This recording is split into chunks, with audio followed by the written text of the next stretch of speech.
Child sexual abuse is by far the most taboo, least understood, and quite possibly the most persistent problem that we have been facing in the Cayman Islands. Contrary to what some people may believe, it's not something that's new, and it's not something that is totally imported. We have some pretty deep historical ties to this issue, which is part of the reason why it makes it so uncomfortable to talk about it. Having grown up in Cayman, it was something that we heard about possibly as children. We just heard, oh well, something happened to that little girl. And we didn't know what that something was, and we kind of just brushed it off because we really and truly didn't know anything about child sexual abuse. I think what has happened in Cayman is that we have swept topics such as this under the rug, and it became more of a family-centered thing. Oh, that's their issue. It's not a community-wide issue. That's just how they are. It's most definitely a problem in the Cayman Islands, and I think the numbers that we collect as a Department of Education Services are testament only to that. At my school last year, for example, at Clifton Hunter, we had 27 cases. And when you couple that with the other government schools, and also those numbers that the Department of Children and Family Services also collect, which may be over and above those that we find within education.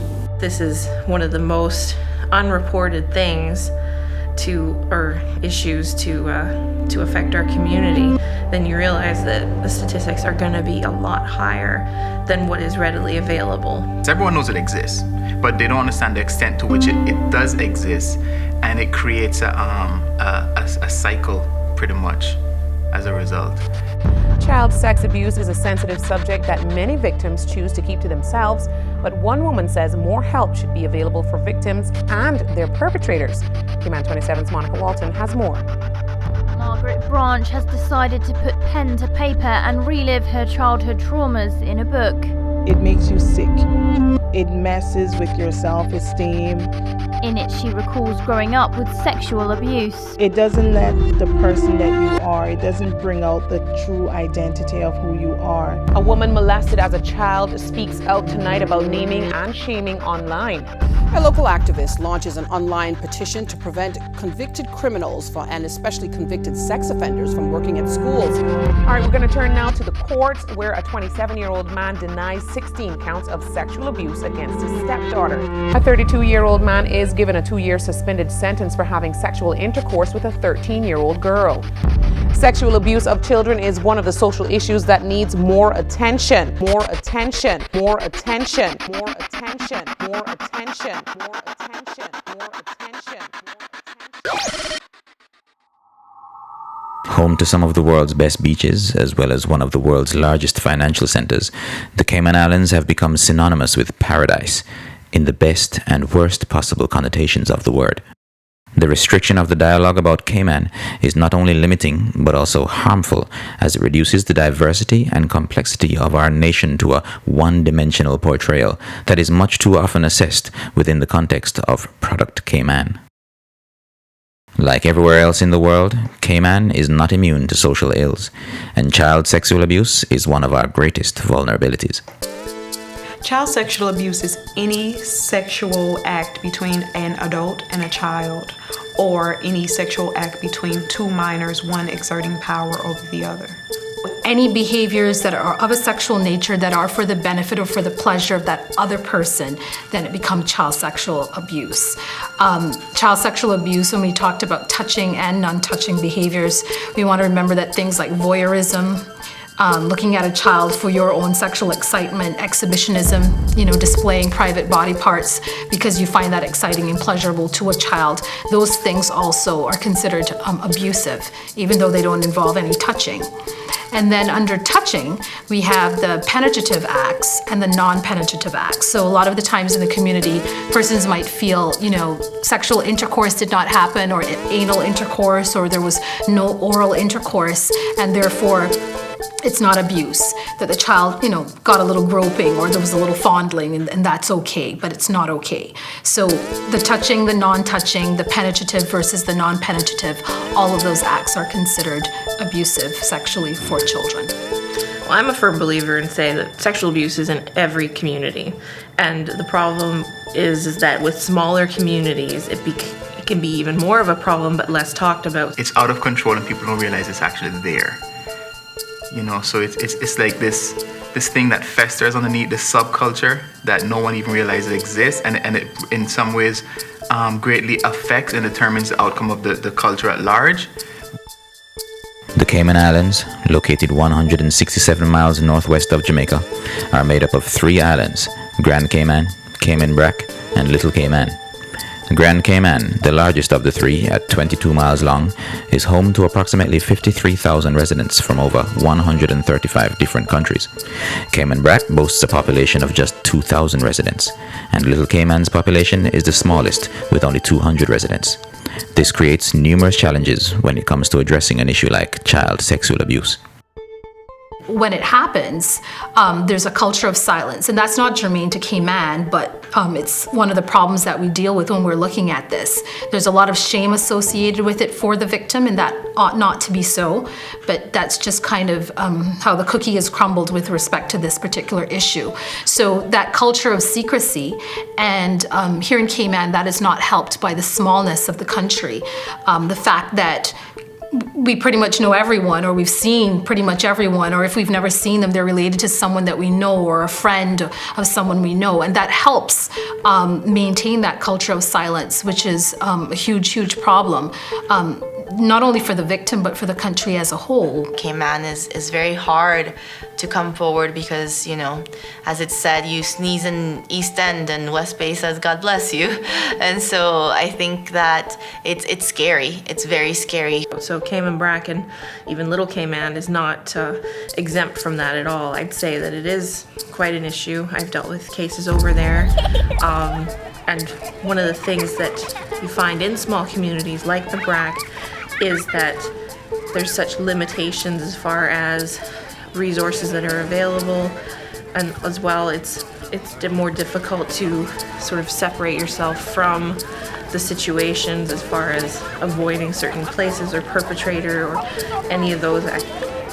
You're more scrutinized in a smaller community, and so it makes it way more difficult for a child or the parent or adult to break that silence. We provide services in Cayman Brac. In the past, there was a counselor that was housed there full-time, and individuals in Cayman Brac were not accessing the services. Is that to say that it's not needed? No, I think there is even bigger stigma to work with in Cayman Brac and possibly in Little Cayman in terms of reaching out and getting help. They're very weary of individuals, especially if they come from the main island. They're very weary of who they are and what are their real motives behind helping us, and they don't really understand us, and so a lot of that comes through. And then the sad reality is that sometimes, because we're so understaffed, we have the same counselor working with a perpetrator of abuse, and then the victim may be waiting out in the waiting room without realizing it. Unlike our neighbors within the region, Cayman's history is not so deeply rooted in agriculture and plantation systems, as the islands have always had very limited arable land and fresh water supplies. This meant that crops were farmed mostly for local consumption, and as such, the backbone of the Caymanian economy was actually seafaring. Seafaring began with turtling, which at first was abundant in local Cayman waters, but as local resources became depleted, seafarers were forced to wander further and further from home. By the 20th century, however, seafaring transitioned from turtling to manning merchant ships, and Caymanian men were off to sea for months and even years at a time.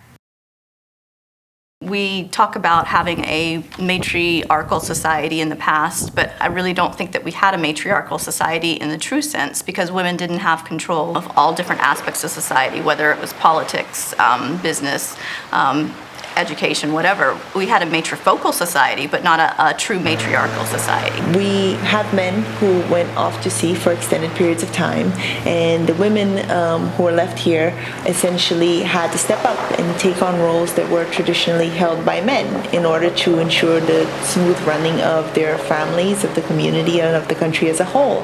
And that is a tremendous thing and something that we need to acknowledge, but that's normally where we end the conversation. We don't often discuss the fact that we had traditional gender roles that were very near and dear to our hearts that were challenged by that very reality of having men leave and having women take on jobs that were held by men, or positions and duties that were normally held by men. Men have maybe been on ships for very long periods of time. They come back and they maybe are accorded almost like king-like status. And in that, where you have persons who might be prone towards perpetration, something like that would make it even more difficult than normal to express those concerns, because on the one hand, you're so happy to have your male folk back, and on the other hand, there may be things that are happening that are not appropriate, but yet you don't want to ruin this time of celebration. And when you pair that with the shame that's just associated with abuse, that creates a dynamic that is very, very difficult on your own, standing as an individual, to address without the necessary resources to do so. And this is where, for those men who are already prone to perpetration, this is where we're seeing the focus then shift to the children in the home, the female children and the male children, and that's where we're seeing some of the roots of the problem. It's almost an inheritance, so to speak. I've only been a social worker for a number of years, for about 4 years, and in that short time, I was dealing with clients from various different age groups, and in each one of those age categories, there was some level of exposure to sexual abuse.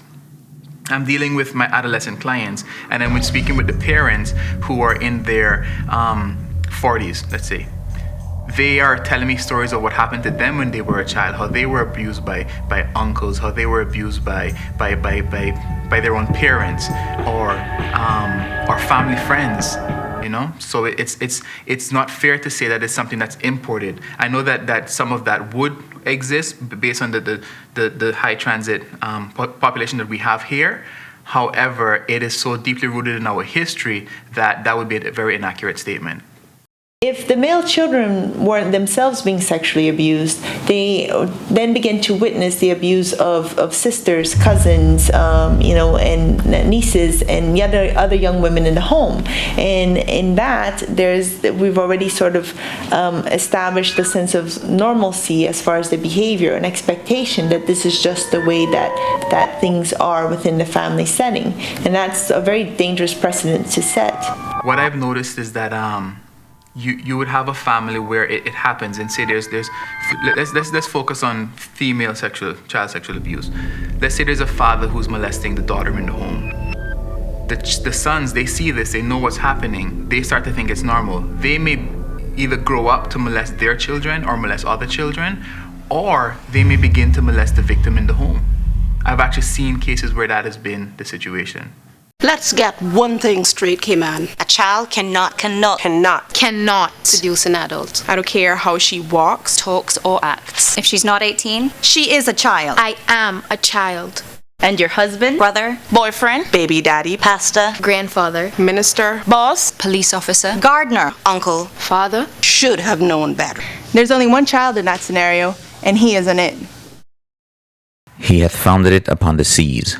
The motto of the Cayman Islands pays tribute both to our seafaring history as well as our Christian heritage. While to the outside world, Caribbean destinations are synonymous with freedom and lack of inhibition, the truth is that the Caribbean region is surprisingly conservative and traditional. This is an important factor to consider, as traditional values and adherence to gender roles and norms have been found to have a significant impact on sex crimes.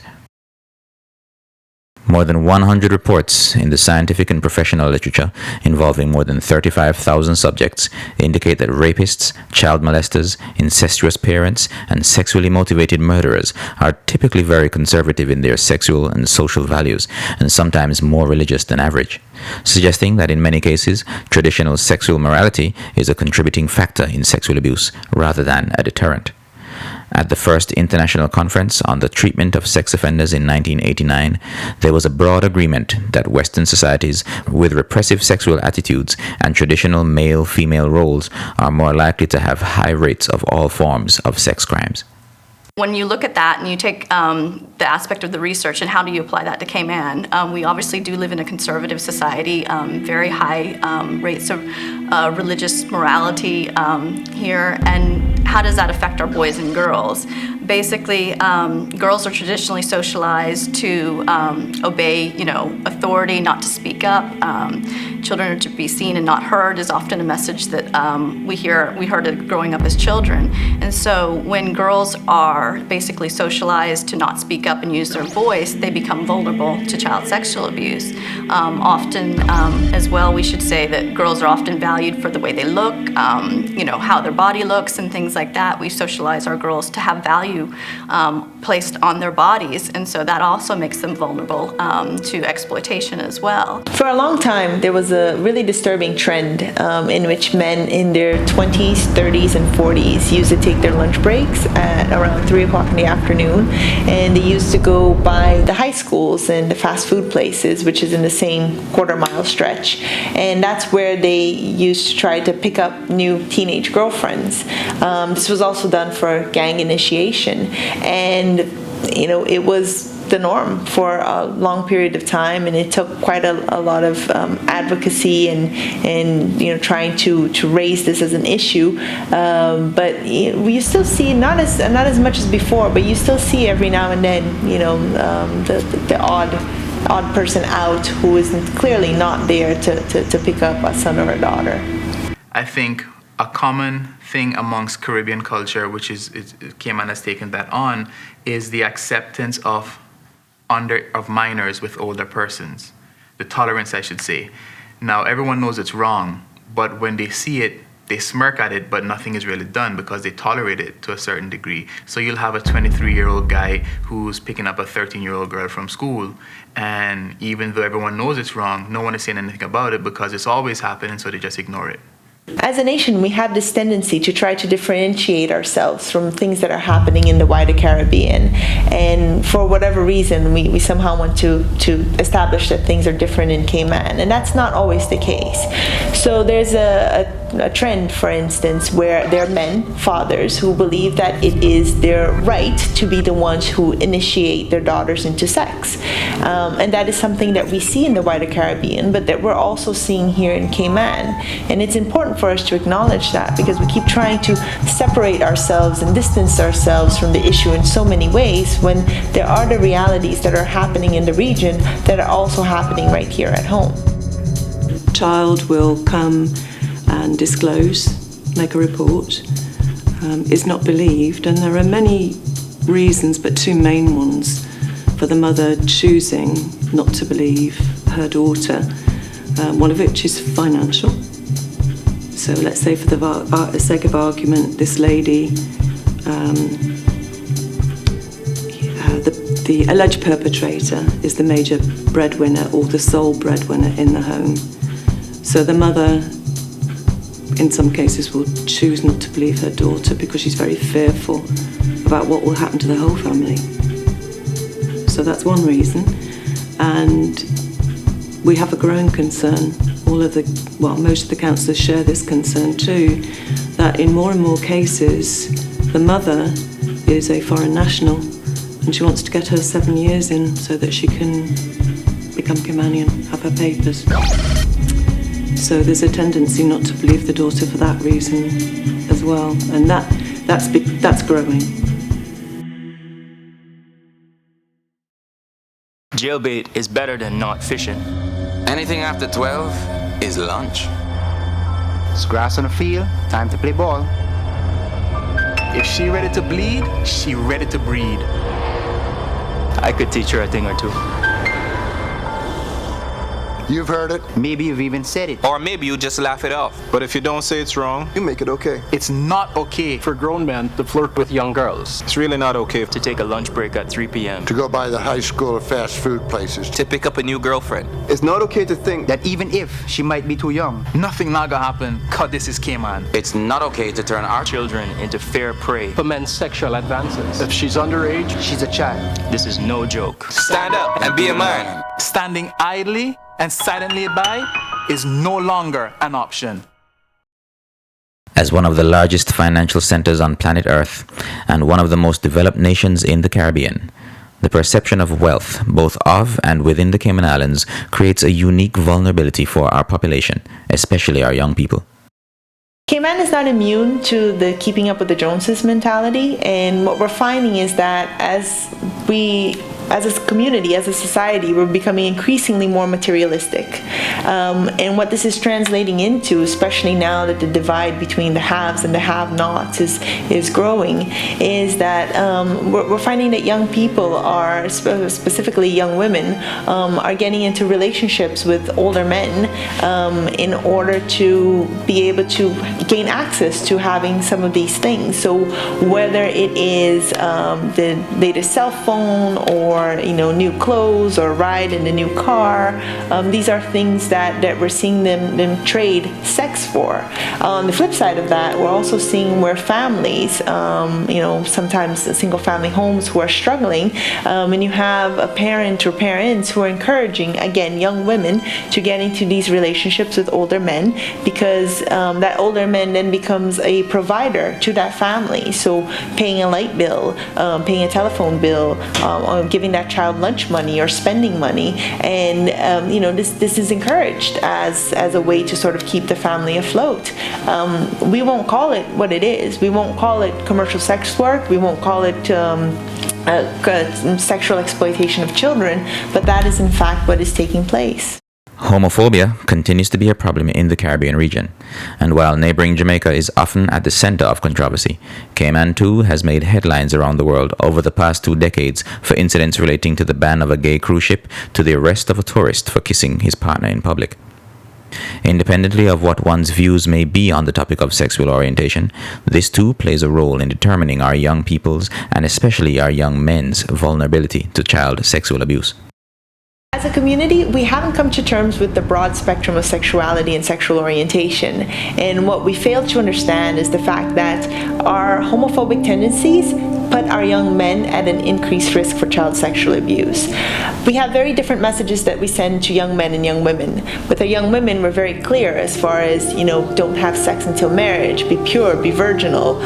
With our young men, on the other hand, we tell them to spread their seeds far and wide with as many women as they possibly can, because we tend to think that this will somehow keep them from becoming homosexual. And the dynamics of sexuality don't work that way. In regards to boys, I would say that because we often don't think of boys as victims, they become often the unheard victims because they become afraid to speak out because boys aren't considered victims oftentimes in sexual abuse cases. And often there's the stigma of homosexuality when it comes to boys. If the male is a perpetrator, they don't want to be considered or labeled a homosexual.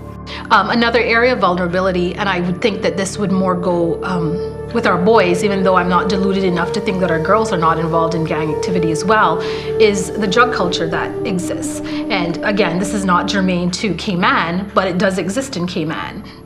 And where we have broken families, or we have families that children don't particularly feel a part of, the way gangs are set up is it does create a sense of family. It creates a sense of belonging that all children, all people need. So that becomes very attractive. And of course, the force of threat for leaving this family also keeps them there.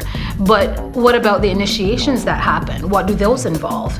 And I've had occasion to work on a case where a young boy was sexually assaulted by another male, and that was an older child. It was not an adult. But again, we talk about sexual abuse not just being with adults, but with older, more powerful children.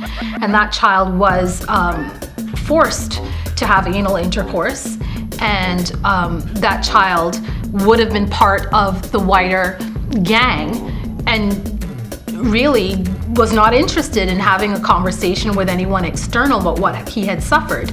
But again, having great concern about whether or not this meant that he was gay or he was homosexual.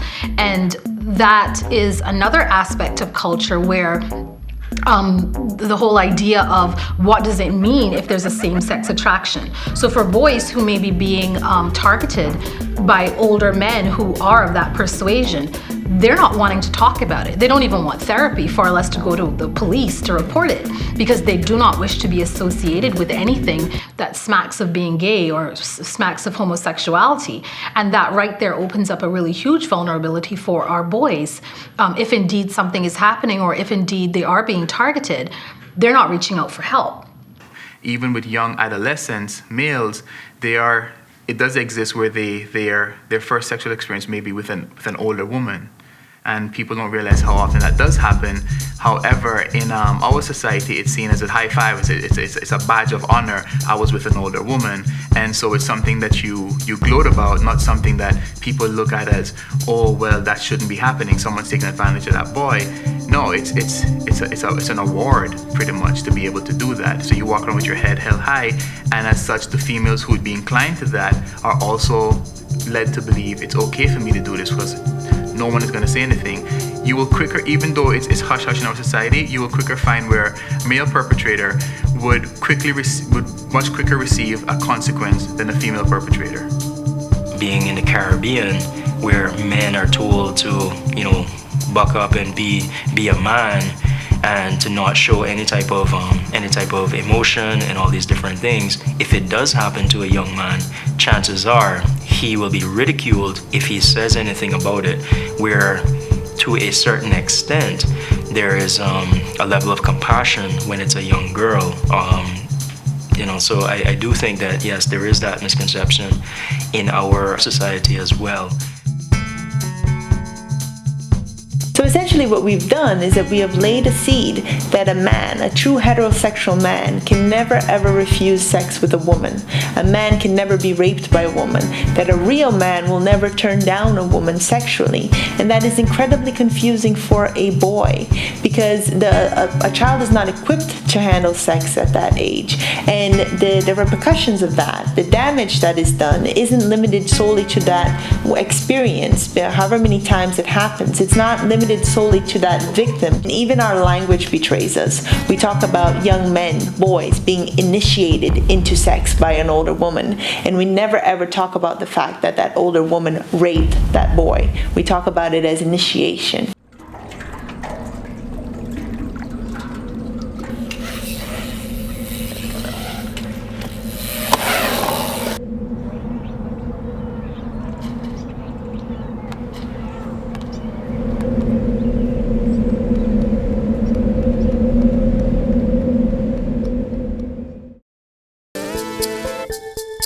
This notion of the unspeakable evil, it's just something that doesn't make sense. I can't think of a single problem or social ill that is not made worse by silence, and silence is essentially the reason why we're in the situation that we are at in the first place. As adults, our fear of potential victimization, or the potential victimization that we will suffer if we stand up for a child, be it our own or another, is such that it keeps us from acting, and it keeps us from giving a second thought to the actual suffering that children who are being sexually abused are going through, quite possibly on a daily basis. I'd like to speak to what the children have told me rather than give you my personal opinion, so forgive me for being anecdotal.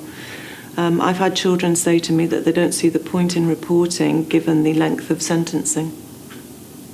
They don't see the point in reporting given the lack of sentencing. They don't see the point in reporting given the fact that they're removed from the family home and the perpetrator remains there.